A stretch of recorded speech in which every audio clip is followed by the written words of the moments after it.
ఆంధ్రప్రదేశ్లో గత కొన్ని నెలలుగా తీవ్ర సంచలనం సృష్టించిన ముంబై నటి కాదంబరి జత్వానీ కేసులో ఊహించని మలుపు తిరిగింది. ఈ కేసును విచారిస్తున్న సిఐడి అధికారులు విజయవాడ కోర్టులో సంచలన నిజాలతో కూడిన ఛార్జ్ షీట్ ను దాఖలు చేశారు. ఇప్పటి వరకు ప్రచారం జరిగిన కథనాలకు భిన్నంగా సిఐడి దర్యాప్తులో షాకింగ్ విషయాలు వెలుగులోకి వచ్చాయి.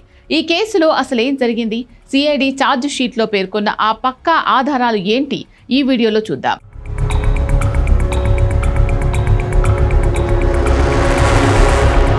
విజయవాడ సిఐడి కోర్టులో దాఖలైన ఛార్జ్ షీట్ ప్రకారం వైఎస్ఆర్సీపీ నేత కుక్కల విద్యాసాగర్ను నటి కాదంబరి జత్వానీ తీవ్రంగా బ్లాక్మెయిల్ చేసినట్లు అధికారులు నిర్ధారించారు. గతంలో విద్యాసాగర్తో జత్వానీకున్న సన్నిహిత సంబంధాలను ఆసరాగా చేసుకుని ఆమె ఈ దందాకు తెరలేపినట్టు ఛార్జ్ షీట్లో పేర్కొన్నారు. విద్యాసాగర్తో కలిసి ఉన్న కొన్ని వ్యక్తిగత ఫోటోలు చూపించి వాటిని బయట పెడతాను అంటూ ఆమె బెదిరింపులకు పాల్పడినట్లు సిఐడి తన విచారణలో స్పష్టంగా తేల్చింది. ఈ బ్లాక్ మెయిలింగ్ కు భయపడి విద్యాసాగర్ నుంచి ఆమె భారీ మొత్తంలో డబ్బు వసూలు చేసినట్లు సిఐడి సాంకేతిక ఆధారాలు సేకరించింది. విద్యాసాగర్ ను రేప్ కేసులో ఇరికిస్తానని జత్వానీ బెదిరించడంతో తన పరువు కాపాడుకోవడానికి ఆయన విడతల వారీగా నగదు రూపంలోనూ బ్యాంక్ అకౌంట్ల ద్వారాను భారీగా సొమ్ము చెల్లించారు. విద్యాసాగర్ కు చెందిన 2 బ్యాంక్ ఖాతాల నుంచి సుమారు 1.32 కోట్లు కాదంబరి జత్వానీ మరియు ఆమె తల్లి సంయుక్తంగా నిర్వహిస్తున్న బ్యాంక్ ఖాతాకు బదిలీ అయినట్లు సిఐడి పక్కా సాక్ష్యాలు కోర్టుకు సమర్పించింది. కేవలం బ్యాంక్ లావాదేవీలు మాత్రమే కాకుండా సిఐడి దర్యాప్తు సంస్థ మరికొన్ని కీలకమైన సాంకేతిక మరియు డాక్యుమెంటరీ ఆధారాలు కూడా పరిశీలించింది. జత్వానీ విద్యాసాగర్ మధ్య జరిగిన ఫోన్ కాల్ డేటా, వారిద్దరి మొబైల్స్లోని SMS సంభాషణలు, బ్యాంకు చెక్కుల రికార్డులను అధికారులు క్షుణ్ణంగా విశ్లేషించారు. బెదిరింపుల ద్వారానే జత్వానీ ఈ భారీ మొత్తాన్ని విద్యాసాగర్ నుంచి గుంజినట్లు ఆ కాల్ డేటా మరియు సందేశాలు స్పష్టంగా ధృవీకరిస్తున్నాయని సిఐడి ఛార్జ్ షీట్లో స్పష్టం చేసింది.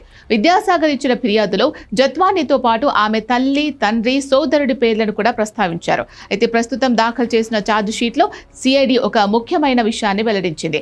ఈ బ్లాక్ మెయిలింగ్ మరియు డబ్బు వసూళ్ల వ్యవహారంలో జత్వానీ కుటుంబ సభ్యులకు నేరుగా ప్రమేయం ఉన్నట్లు ప్రస్తుతానికి తగిన ఆధారాలు లభించలేదని పేర్కొంది. విచారణలో వారిపై ఎలాంటి మెటీరియల్ ఎవిడెన్స్ దొరకలేదని, ఒకవేళ మున్ముందు దర్యాప్తులో ఏవైనా కొత్త ఆధారాలు దొరికితే వారిపై సప్లిమెంటరీ ఛార్జ్ షీట్ దాఖలు చేస్తామని సిఐడి కోర్టుకు తెలిపింది.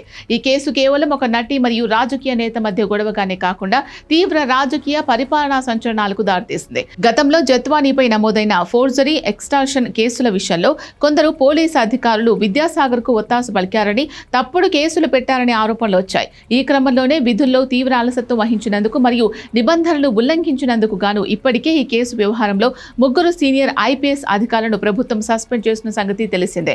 ఇప్పుడు సిఐడి నేరుగా జత్వానీ బ్లాక్ మెయిలింగ్ పై ఛార్జ్ షీట్ వేయడంతో ఈ కేసు మరింత ముదిరింది. మొత్తం మీద ముంబై నటి Kadambari Jethwani case CID charge sheet తో సరికొత్త మలుపు తిరిగింది. 1.32 కోట్ల బ్యాంకు బదిలీలు, కాల్ డేటా ఆధారాలతో సిఐడి వేసిన ఈ ఛార్జ్ షీట్ పై కోర్టు ఎలాంటి నిర్ణయం తీసుకోబోతుంది అనేది ఇప్పుడు ఆసక్తికరంగా మారింది.